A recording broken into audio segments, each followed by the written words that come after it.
ঘটনাটা আমার কাছে যেভাবে এসেছে আমি ঠিক সেভাবেই পড়ছি। তিনি লিখেছেন, আসসালামু আলাইকুম জুফরি ভাই, আশা করি আপনি ভালো আছেন। আমি ফিরোজ খান, আজ আয়াত হুজুরে একটি ঘটনা কালেক্ট করে নিয়ে আসলাম। ঘটনার মূল লেখকের নাম ইয়াসির আরাফাত রামিম ভাই। তিনি ফুল পারমিশন দিয়েছেন পুরো ঘটনাটি শেয়ার করবার জন্য। তার ঘটনা শেয়ার করছি আয়াত হুজুরের একটি ভয়ঙ্কর রাতের ঘটনা। তবে চলুন দেরি না করে শুরু করি আজকের ঘটনা। আয়াত হুজুর বললেন, আজ তোমাদের একজনের জীবনের এক বাস্তব কিন্তু খুব ভয়ঙ্কর অভিজ্ঞতা বলবো। আমি তখন বললাম, ভৌতিক অভিজ্ঞতার ঘটনা নাকি হুজুর?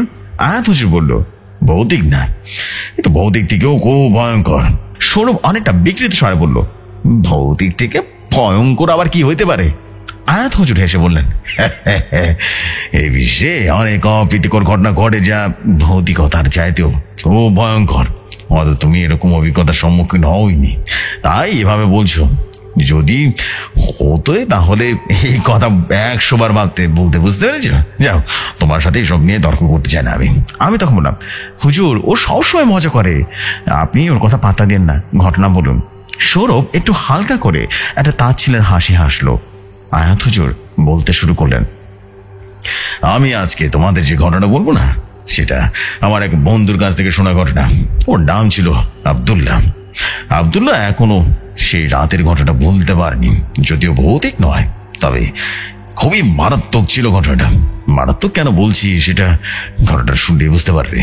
যাই হোক, যেভাবে বলেছি আমি ঠিক সেভাবে তোমাদেরকে বলছি, ঠিক আছে? সো বলছে আমার বন্ধু, অনেক বছর আগের কাহিনীটা।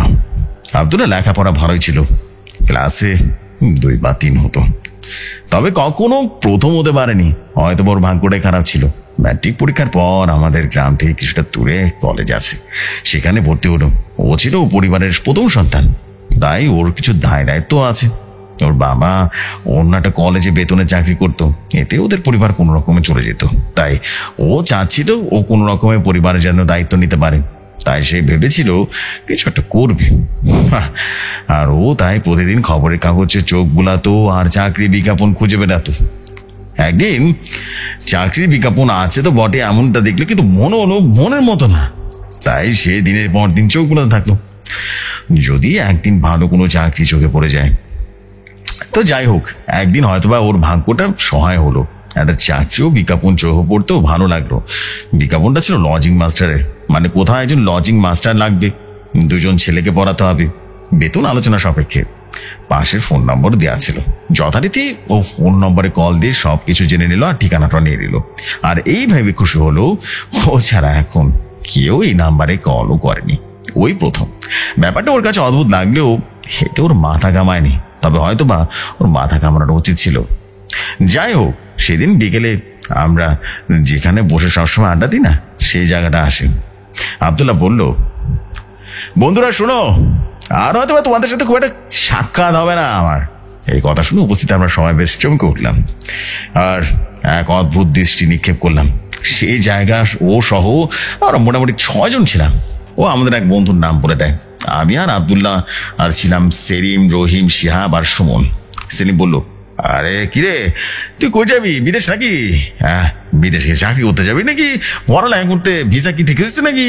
ভাই যদি পারো আমার একটা ব্যবস্থা করে দিস। সেলিম একটু বেশি কথা বলা যেতে পারে।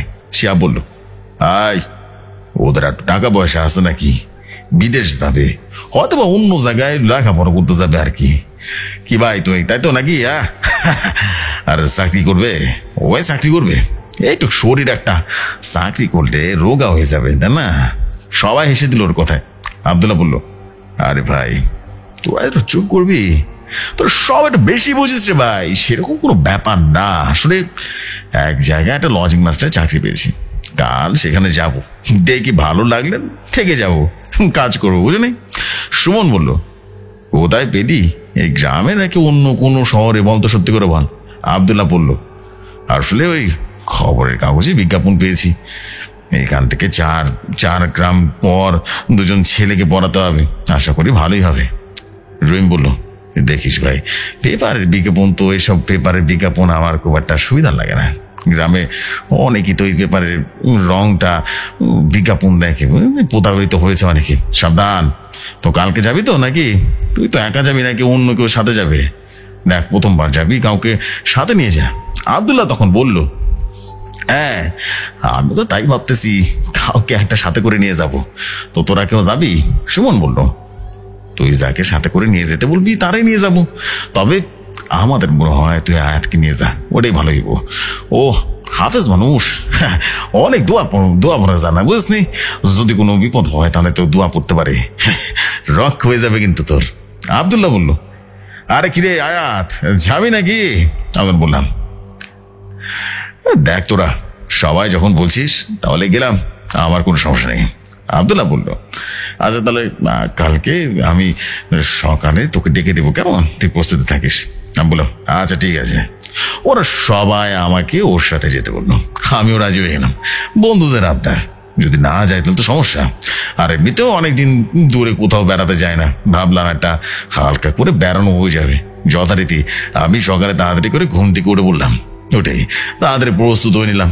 আমি নিজে একটা পাঞ্জাবি আর পায়জামা পরে নিলাম, এটা হয়তো বা সবসময় পোশাক আমার।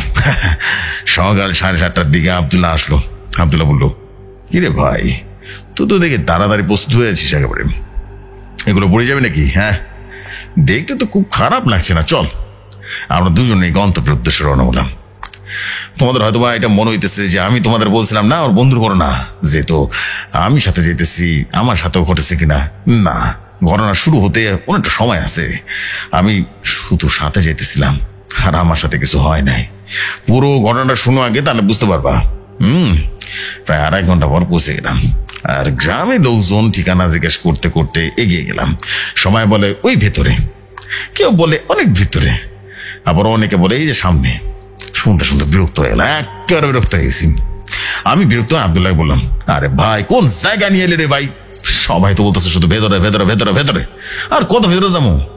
আব্দুল্লাহ বললো, আরে ভাই রাগ করিস না, চল চল না, একটু তোকে একটু কষ্ট দিচ্ছি আর কি, কিছু মনে করিস না রে ভাই। বেচারা বিরক্ত হয়ে গেছে, আমি আর কিছু বললাম না। লোকজন থেকে জিজ্ঞেস করলে তারা বলে আর অন্য জায়গাটা ভালো না। আমি বুঝলাম না কেন বললো ভালো না, হয়তো বা বেশি ভিতরে হয় এরকম বলছে।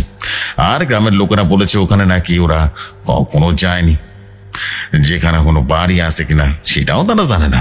ব্যাপারটা আমাদের অদ্ভুত লাগলো, রোমাঞ্চকর লাগলো। ভাবলাম যে দেখি না একটা রোমাঞ্চকর অভিজ্ঞতা হবে, কিছু থাকে তো ভালো, আর না থাকলে আরো ভালো। গ্রামের লোকজনের কথা অনুযায়ী সোজা ভিতরে যেতে লাগলাম। যখন লোকালয় থেকে একটু ভিতরে গেলাম, অনুভব করলাম পরিবেশটা পাল্টে গেছে, একটু ঠান্ডা ঠান্ডা অনুভব হচ্ছিল। কারণ যত ভিতরে প্রবেশ করছি ততই যেন গাছগাছালির সংখ্যা বৃদ্ধি পাচ্ছিল। মানে জায়গাটা এরকম, মাঝখানের রাস্তা দিয়ে দুপাশ প্রচুর পরিমাণে গাছ, হ্যাঁ এক কথায় দুপাশ জঙ্গল আর মাঝখানে রাস্তা। তবে রাস্তায় অবস্থা দেখে মনে হচ্ছিল এখানে প্রতিনিয়ত গাড়ি যাতায়াত করে, কারণ রাস্তার অবস্থা গাড়ি চাকার ছাপ আছে। দুজনের কাছে ব্যাপারটা অদ্ভুত লাগলো। আরো অদ্ভুত লাগলো যখন দেখলাম এত হাঁটার পরেও, গাড়ি চাকার ছাপ থাকার পরেও কোনো গাড়ি চলাচল করছে না, কোনো মানুষ নেই। বেশ অদ্ভুত, তাই না? যাই হোক, আমরা দুজনেই সোজা যেতে লাগলাম। আস্তে আস্তে সোজা রাস্তা দিয়ে গভীরে প্রবেশ করলাম।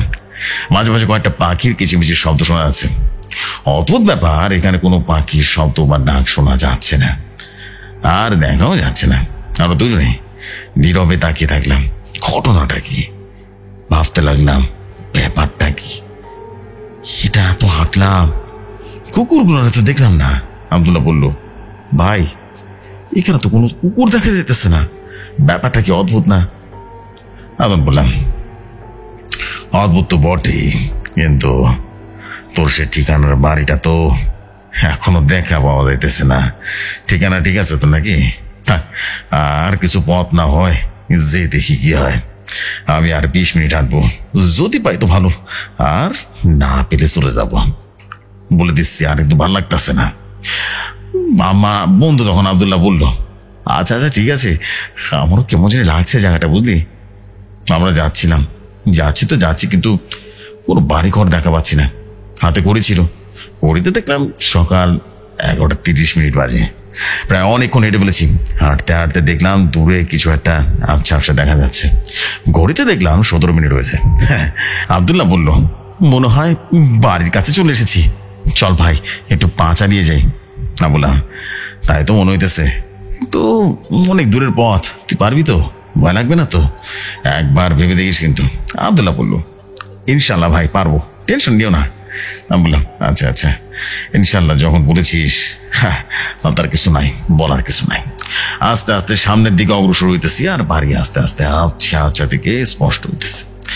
অনেক ভ্রমণ শেষে অবশেষে কাঙ্ক্ষিত বাড়ির সামনে দুজনে দাঁড়িয়ে পড়লাম। বাড়িটা বেশ অদ্ভুত, সম্পূর্ণ ভিন্ন ডিজাইনের বাড়ি। মানে সাধারণ গ্রামের বাড়ির মতো ডিজাইন নয়, অনেকটা ওই বিদেশের ডিজাইনের বাড়ির মতোই মনে হচ্ছে।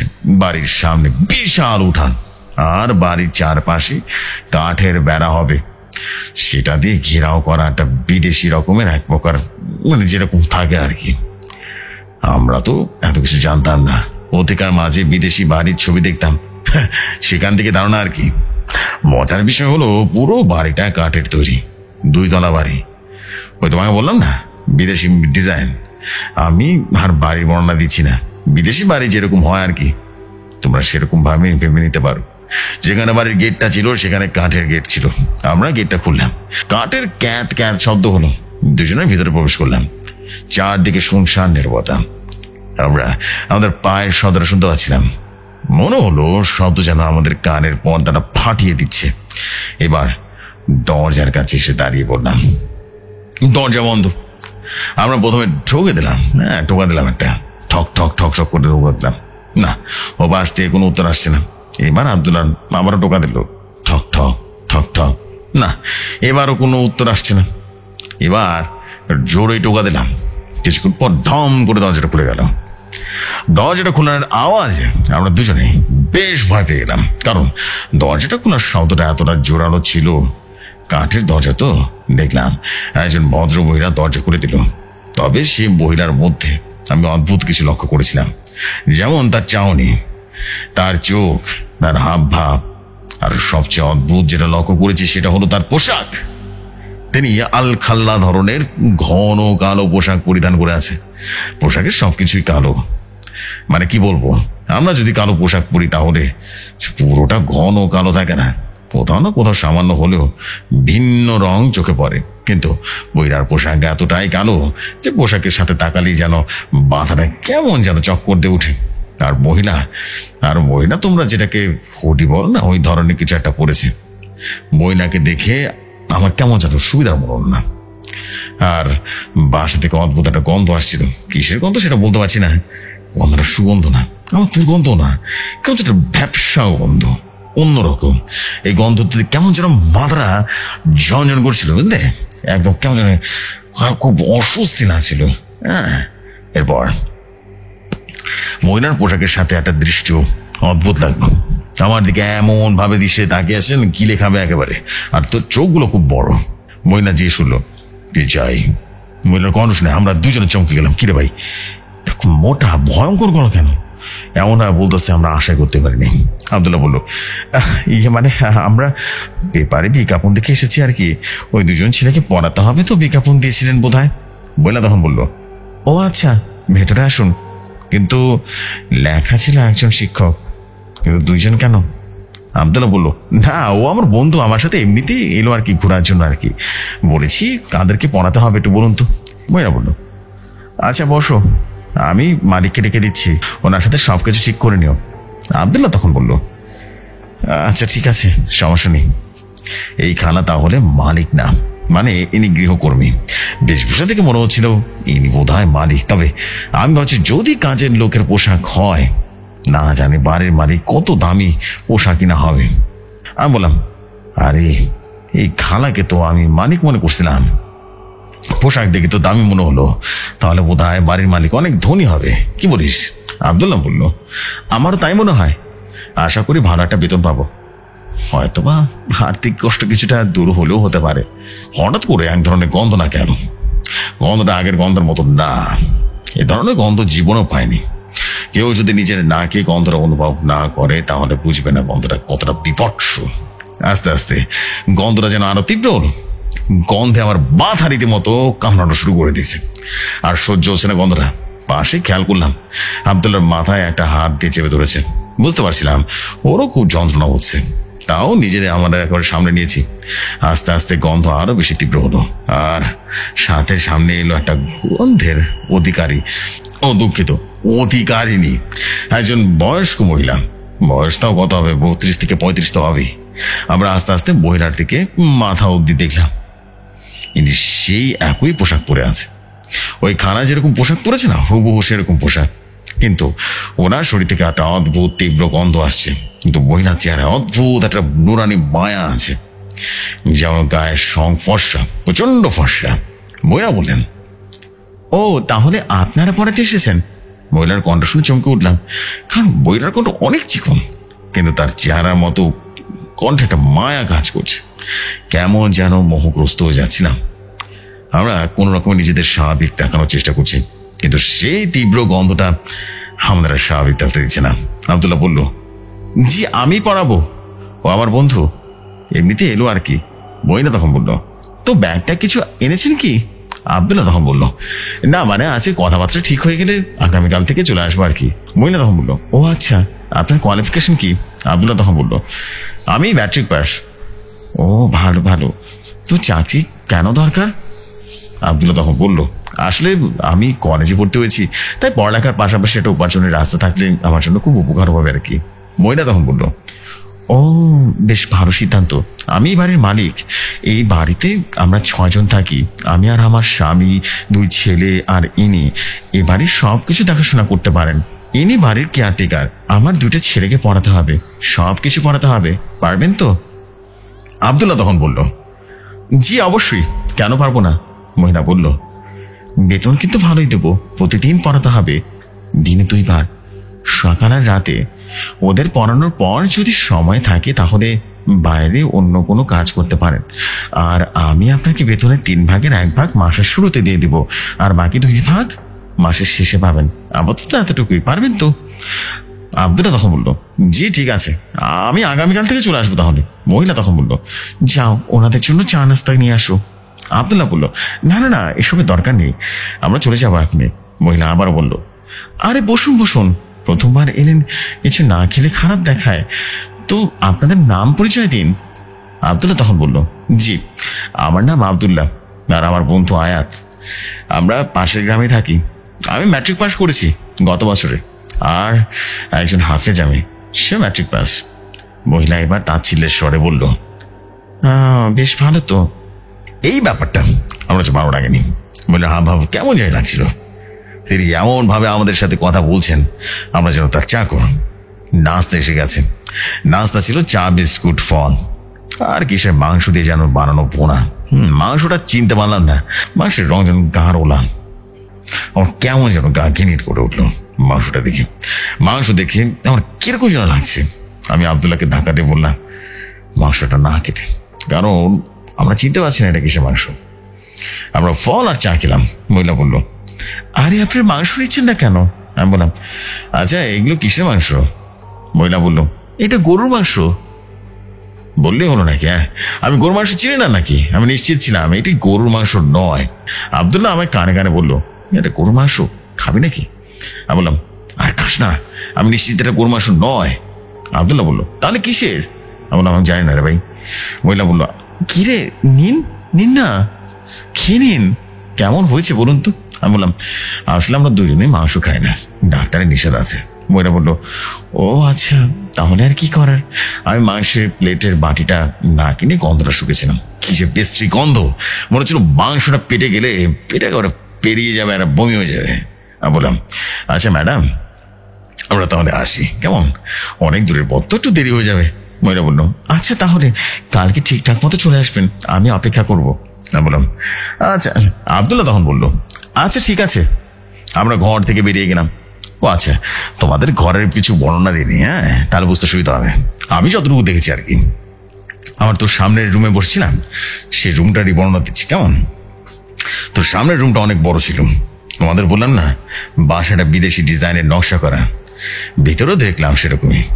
মেঝেটা কাঠের, মেঝেতে হাঁটতে চলতে আওয়াজ হয়। রুমে একটা সোফা সেট, একটা ডাইনিং টেবিল আছে, একটা শোকেস, বিভিন্ন রকমের শোপিস। আর আমি যেদিকে বসেছিলাম না, তার ডান পাশে বিশাল কাঁচের জানালা, জানালা বললে ভুল হবে, বলতে হবে কাঁচের দেয়াল। আর বিভিন্ন রকমের বিভিন্ন জাতের ফুলের টব আছে। তবে হ্যাঁ, দেয়ালে যেন অনেক ছবি আর চিত্রকর্ম দেখলাম। লক্ষ্য করলাম বেশিরভাগ ছবি ত্রিভুজ আকৃতির।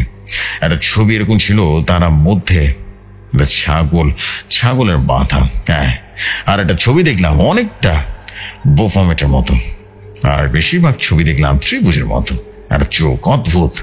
এসব দেখে আমার অস্বস্তি লাগছিল, কেমন যেন খুব বিকৃত লাগছিল। বাসা থেকে বের হতেই আব্দুল্লাহ বলল, কিরে তুই এটা কি করলি বলতো? আমি বললাম, আবার কি করলাম? আব্দুল্লাহ বলল, আরে তুই এটা কি করলি? মাংসটা খেলি না কেন? তুই বলতিস তুই খাস না, আমার কথা বলতে গেলি কেন? আমি তখন বললাম, শোন, তুই কি চাকরিটা করবি? আব্দুল্লাহ তখন বলল, কেন করবো না? না করার কি হলো বলতো? আমি বললাম, দেখ, আমি যদি বলি না করতে, তুই কি মানবি? মানবি না। তাছাড়া তুই আর্থিক অবস্থাও সেরকম কিন্তু ভালো না, তাই তোকে মানা করতে পারছি না। তবে আমি একটা উপদেশ দিব, সেটা কি মানবি তুই? আব্দুল্লাহ বলল, কি বলি বল? যদি মানার মতো হয় অবশ্যই মানবো। আশা করি সেরকম কোনো উপদেশ দিবি না। আমি বললাম, আরে ভাই শোন, আমি যা বলবো তোর ভালোর জন্যই বলবো। আব্দুল্লাহ বলল, আচ্ছা বল তুই। আমি বললাম, ভাই তুই সেখানে গিয়ে সবসময় দোয়া পড়ে থাকবি, ঠিক আছে? আর সবসময় অজুহাত অবস্থায় থাকবি, সবসময় তার কুস্তি পড়বি, আর প্রতিদিন সব ওয়াক্তে নামাজ পড়বি। আব্দুল্লাহ বলল, আরে ভাই তোর আবার হঠাৎ করে হলোটা কি? আমি কি সবসময় অজু করবো নাকি? আর নামাজ পড়বো সেটা বলার কি বিষয় না তো, কিন্তু সবসময় অজু করে থাকতে হবে কেন? বুঝলাম না, তুই কি আন্দাজ করছিস না কিছু একটা? আমি বললাম, বাড়িটা দেখলি এরকম বিদেশি ডিজাইনের? আর ছবিগুলো দেখলি নাকি? শোন, ভুলেও ছবিগুলোর দিকে তাকাবি না। তাকারে কেমন যেন মাথাটা ঝিমঝিম করে, মুখ কাজ করে। শুধু ছবি কেন, পুরো বাড়িটাই আর বাড়ির লোকেরা কেমন যেন আমার কাছে ভালো লাগছে না। সবকিছু কেমন যেন মায়া মায়া লাগছে। হ্যাঁ, আমার না কেন যেন মায়ার নগরী মনে হলো, মায়ার নগরীতে ঘুরে এলাম, বুঝলি? আব্দুল্লাহ চিন্তিত স্বরে বলল, বুঝলাম। আমি বললাম, ঘুমানোর আগে দোয়া পরে ঘুমনি। হ্যাঁ, আর গভীর ঘুম দিস না যেন। ঘুম এমন হবে যেন কোনো কিছু শব্দ পেলে জেগে দিতে পারিস। আব্দুল্লাহ বলল, আরে ভাই এত রহস্য করে কথা বলছিস কেন? আমি তখন বললাম, শোন, আর পালানোর জন্য একটা জায়গা ঠিক করে রাখি, বাই চান্স যদি বিপদ হয় তাহলে যেন সহজে বানাতে পারিস। আব্দুল্লাহ তখন বলল, তারপর? আমি বললাম, খাওয়ার ব্যাপারে অবশ্যই সতর্ক থাকিস, মাছ খাওয়াবি না, আর খাওয়া তো দূরের কথা, শুয়েও দেখবি না। ফলমূল শাকসবজি যাই খাস না কেন, খাওয়ার আগে অবশ্য দোয়া পরে খাবি। আব্দুল্লাহ তখন বলল, এতক্ষণ পর্যন্ত ঠিক ছিল, কিন্তু খাওয়ার ব্যাপারে নিষেধাজ্ঞা কেন দিলি রে? হ্যাঁ, একটু ঝেড়ে কাস তো বাবা। আমি বললাম, শোন শোন শোন, আমি তোকে কিছু এখনো বলিনি। আমি সে মাংসর বাটিটা দেখে সন্দেহ করেছিলাম, তাই সেটার ঘ্রাণ নেওয়ার জন্য নাকের সামনে ধরেছিলাম।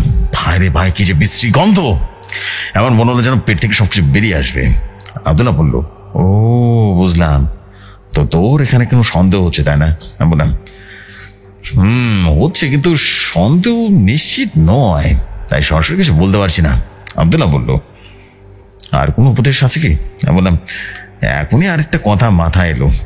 আব্দুল্লাহ বলল, বলে ফেল, নির্দ্বিধায় বলে ফেল। আমি তখন বললাম, আমার পরিবারটা কেমন যেন করে মানে সন্দেহ হচ্ছে, বুঝলি? এদের এরকম পোশাক আর উপরে বিভিন্ন ধরনের অদ্ভুত ছবি, বুঝছিস কিছু? আব্দুল্লাহ বলল, না রে ভাই, আমি এসব বুঝি নাই। তুই তো কিসব বিদেশি পত্রিকার খবর আর সেসব তথ্যমূলক ম্যাগাজিন পড়িস, তুই ভালো বুঝবি। আমি বললাম, হ্যাঁ তা অবশ্য ঠিক, আমি যেটা সন্দেহ করছি সেটা তোকে এই মুহূর্তে বলতে পারছি না। তবে আমি একটা বিদেশি ম্যাগাজিনে পড়েছিলাম, এরকম কোনো চিহ্ন থাকলে গোপন সংগঠনের সাথে জড়িত আছে, এটা বুঝতে হবে। তবে আমি সেসব তোকে এই মুহূর্তে বলতে পারবো না, ঠিক আছে? আব্দুল্লাহ বলল, সংগঠন মানে এদের কাজ কি? আমি বললাম, থাক থাক, এইসব তোকে পরে বলবো, শুধু এখন যেটা বলবো মনোযোগ দিয়ে শোন। আব্দুল্লাহ বলল, আচ্ছা বল। আমি বললাম, শোন, যদি দেখিস তোর উপরে কোনো বিপদ আসছে, যদি মনে হয় তোর কোনো ক্ষতি হবে এরকম ভাবিস, তাহলে একটা বিকল্প পথ বেছে রাখবি। মানে বলতে চাচ্ছি, তুই একটা পালানোর রাস্তা বের করে রাখবি, যেটা তুই ছাড়া আর কেউ জানবে না, বুঝলি? আব্দুল্লাহ বলল, তুই হঠাৎ করে এটা বললি কেন? এত রহস্য করছিস কেন তুই বলতো?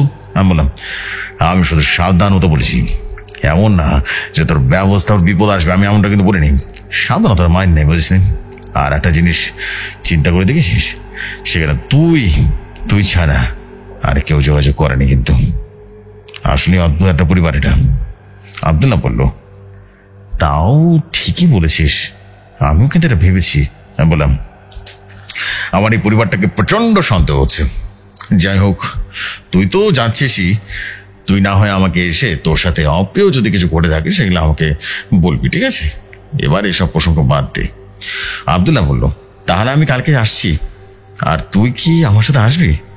আমি বললাম, আমি তোকে বাড়ি পর্যন্ত গিয়ে দিতে পারবো, তবে বাড়ির সামনে যেতে পারবো না। বাড়িটা দেখলে আমার কেমন যেন গা ঘিরে নিতে পারে, বুঝলি? অসহ্য বাড়ি একটা, খুবই বিভৎস।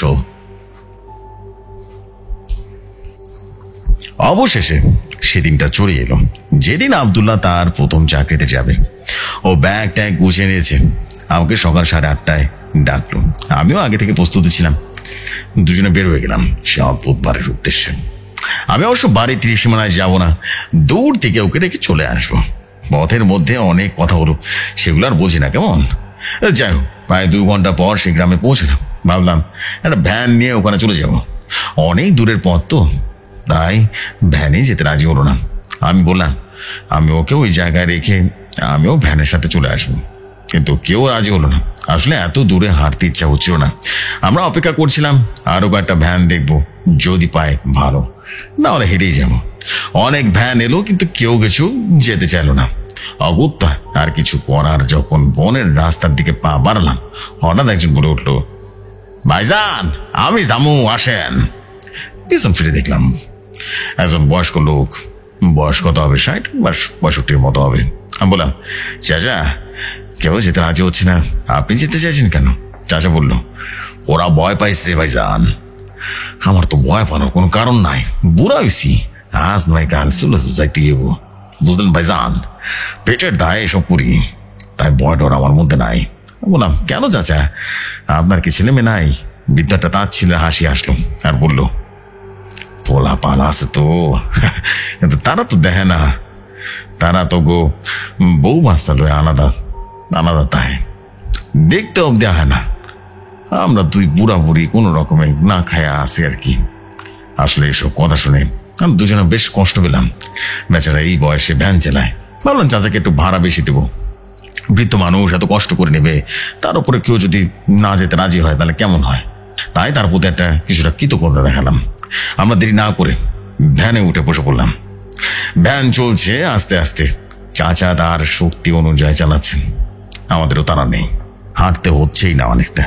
আমি চাচাকে জিজ্ঞেস করলাম, আচ্ছা চাচা, বাকি ভ্যান চালকরা এখানে আসতে ভয় পাইতেছিল কেন? এখানে কিছু আছে নাকি? চাচা বলল, আমি তো তেমন কিছু জানি না ভাইজান, এমনি লোক মুখে শুনেছি আর কি। আমি বললাম, কি শুনছেন বলেন তো? হ্যাঁ, চাচা তখন বললেন, ওখানে একটা বাড়ি আছে না, ওখানে নাকি কি সব ভয়, মাঝে মাঝে বনের সরকারি লোকেরা রাতে টহল মারে, ওই রাতে নাকি ঘাস টাস খাইটা ফেলায়, খবর করলে বনের লোকেরা নাকি টহল দিতে আসে। এরকম মাঝে মাঝে নাকি যখন আহে তখন নাকি বাড়ি থেকে কিরকম শব্দ পায় আর কিরকম জানি গন্ধ পায়। ওরা এমনি বন থেকে ঘুরা যায়, মাগার বাড়ি ত্রিসীমানা যায় না। আমি বললাম, ও আচ্ছা আচ্ছা। আমি আব্দুল্লাহর দিকে তাকালাম, বেচারা কেমন যেন ভয় পেতেছে। আমি একটা হাসি দিলাম আর বললাম, কিরে ভাই, ভয় পেতেছিস নাকি? তুই না আমাদের গ্রামের সাহসী পোলা, তো ভয় পেতেছিস কে? আব্দুল্লাহ বলল, আরে আরে না না, আমি কেন ভয় পাবো? ভয় পাওয়ার কিছু নাই, আসলে তুই একটু বেশি কথা বলিস। আমি বললাম, হ্যাঁ একটু বেশি কথা বলি।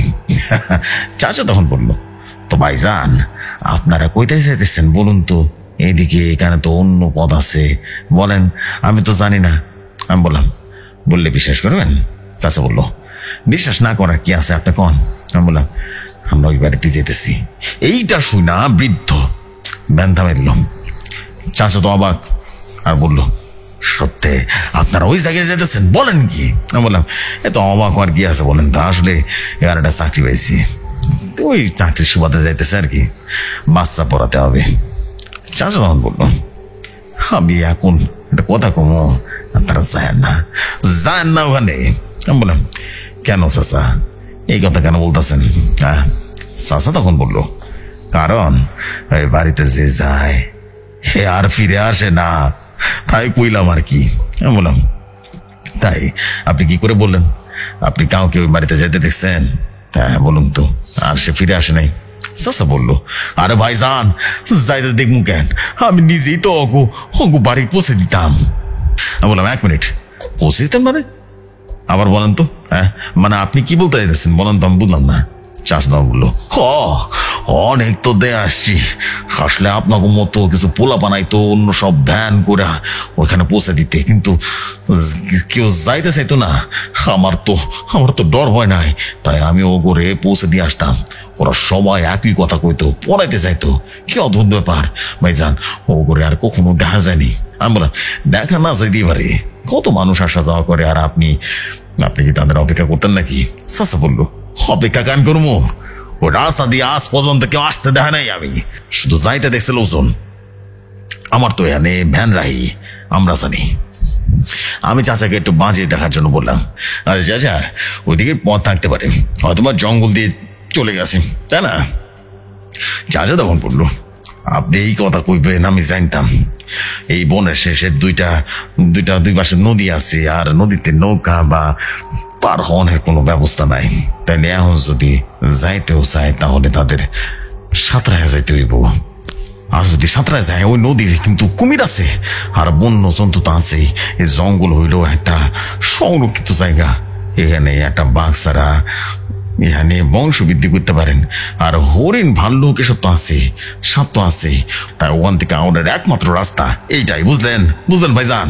আমি বললাম, কিভাবে নিশ্চিত হইতেছেন যে যারা গেছে তারা আর আসেনি?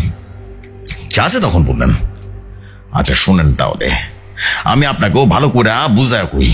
মনে করান একজন গেল, হ্যাঁ, আর একজন কিন্তু ওই রাস্তা দিয়ে গেল, এরপর আর কেউ যায় নাই, আর কেউ আহে নাই। ওইদিকে থাকতো কেউ আইসে বলে আমি তো আজ পর্যন্ত দেখি নাই। আমি কেউ দেখে নাই। এখন 1 মাস হয়ে গেছে, 2 মাস হয়ে গেছে, কেউ আর আসে নাই। আর কয়েক মাস পর দেখি আপনাকে মতো আরো কয়েকজন পোলা জোরাজুরি করতেছে, তো কেউ যাইতে রাজি হইতেছে না। শেষে আমি রাজি হই, আমি ওরা নিয়ে যাই।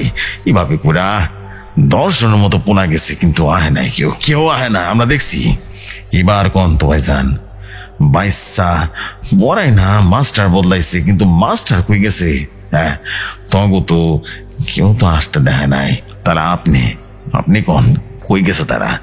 যদি তারা না হে তগো বাড়িতে কিন্তু 10 জন দামরা পোলা ওই বাড়িতে কি লাগিয়া থাকবো কোন তো? এই 10 জন কি তগো বাচ্চা পারাইবো?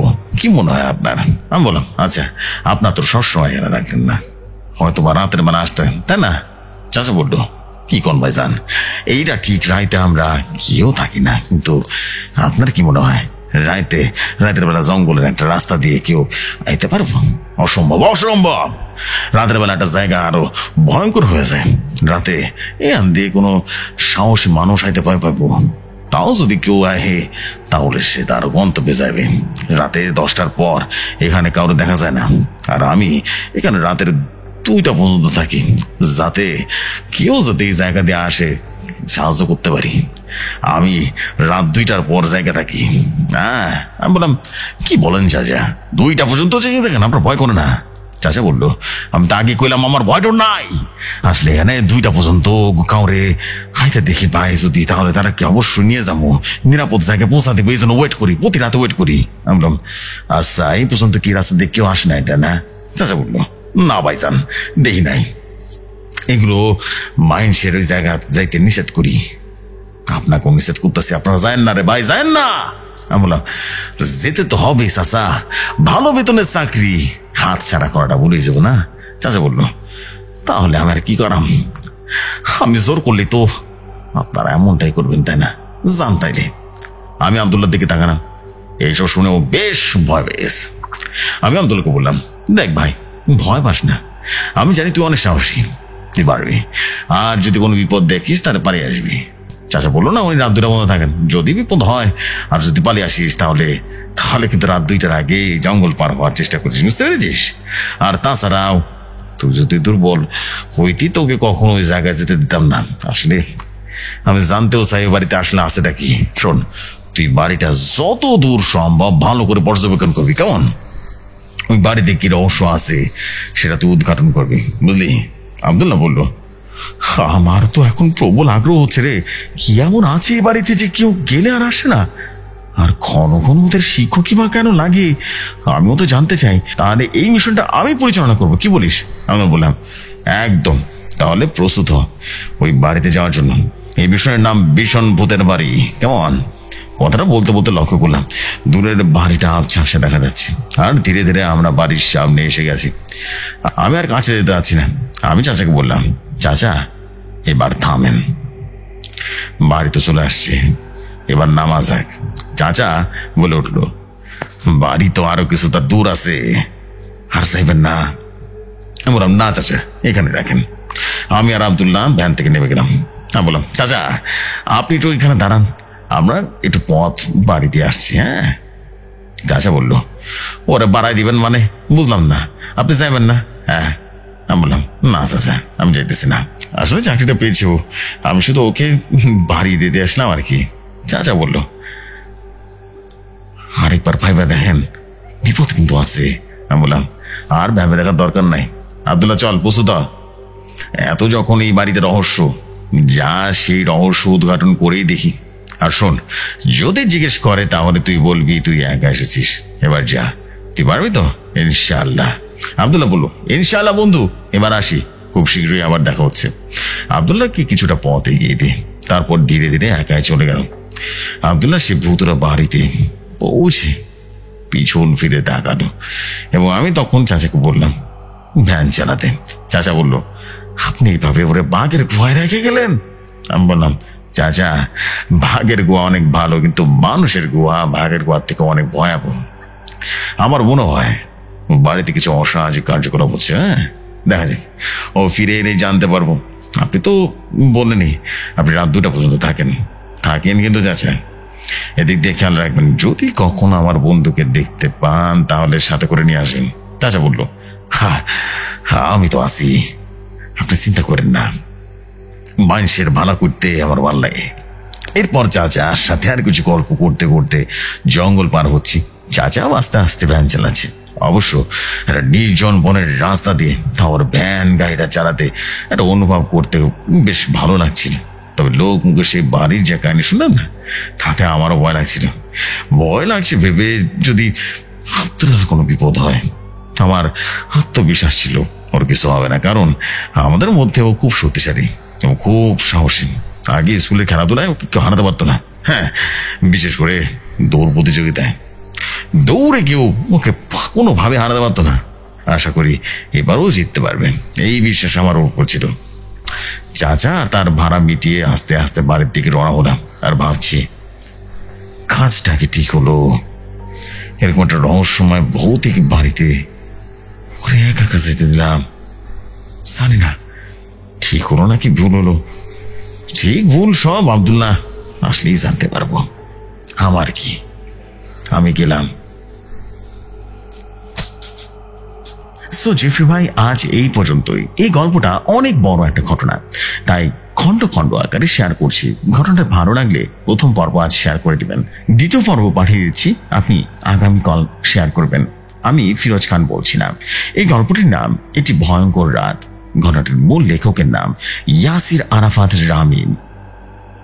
ভালো লাগলে শেয়ার করতে পারেন। আমি ফিরোজ খান বলছিলাম মিরপুর থেকে। আসসালামু আলাইকুম।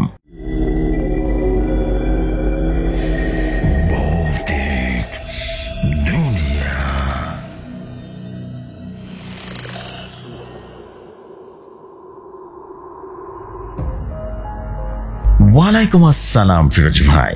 উনি বাবা বাবা, আয়াত হুজুরের ঘটনা মারাত্মক ধরনের সাসপেন্স ছিল আজকের স্টোরিটা, ভয়াবহ রকমের সাসপেন্সের স্টোরি।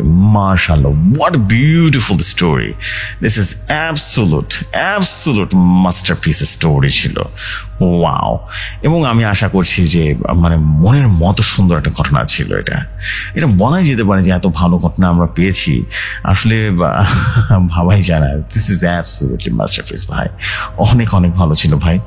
এবং আপনাদের সবার কাছে বলবো ভাই, দেরি করবেন না, আপনারা অবশ্যই কমেন্ট করে জানিয়ে দেবেন কেমন লাগছে আজকের এই এপিসোডের আয়োজনটা বা আমাদের এই আয়াত হুজুরের আজকের ঘটনা কেমন লেগেছে। যেহেতু ভৌতিক দুনিয়া আমাদের আয়াত হুজুর চলে এসেছে, সো আয়াত হুজুরের আরো যত ঘটনা আছে ধীরে ধীরে সব শেয়ার করব। আশা করছি আজকের এপিসোডটা বেশ ইউনিক এবং এটাই প্রথমবার শেয়ার করা হলো ভৌতিক দুনিয়াতে। আশা করছি আপনাদের কাছে অনেক ভালো লেগেছে এবং ভালো লাগলে আপনারা কমেন্ট করবেন এবং যেভাবে করে সবসময় কমেন্ট করেন সেভাবেই আপনারা কমেন্ট করুন। দারুণ দারুণ সব কমেন্ট করে ভরিয়ে দেবেন ভৌতিক কথাকে, এটাই একমাত্র চাওয়া পাওয়া থাকবে। সো আমি এখন যেটা করতে চাই সেটা হচ্ছে আমরা সরাসরি যেটা করবো আজকের মধ্যে এখানে বিদায় নেব। বিদায় নেওয়া ছাড়া কোনো উপায় নেই। ইনশাল্লাহ আপনাদের সাথে আবারও কালকে কথা বলবো দারুণ রকম এক এপিসোড নিয়ে, কালকে আবারও ফিরে আসবো। ততক্ষণ মধ্যে সবাই ভালো থাকুন, সুস্থ থাকুন, অ্যান্ড অবশ্যই কালকে অবশ্যই আয়াত হুজুরের ঘটনায় নিয়ে আসবো। অ্যান্ড আয়াত হুজুরের আমরা এই ঘটনার পরবর্তী অংশটা শুনবো। আশা করছি তখন অনেক মজা লাগবে বা দারুণ কিছু আপনারা উপভোগ করতে পারবেন, এটাই আমার একমাত্র বিশ্বাস। দেরি করবো না, এখনকার মধ্যে এখানে বিদায় নিচ্ছি। ইনশাল্লাহ আপনাদের সাথে আগামীকালে কথা হবে। ততক্ষণ মতো ভালো থাকুন, সুস্থ থাকুন। আসসালামু আলাইকুম, শুভরাত্রি সবাইকে।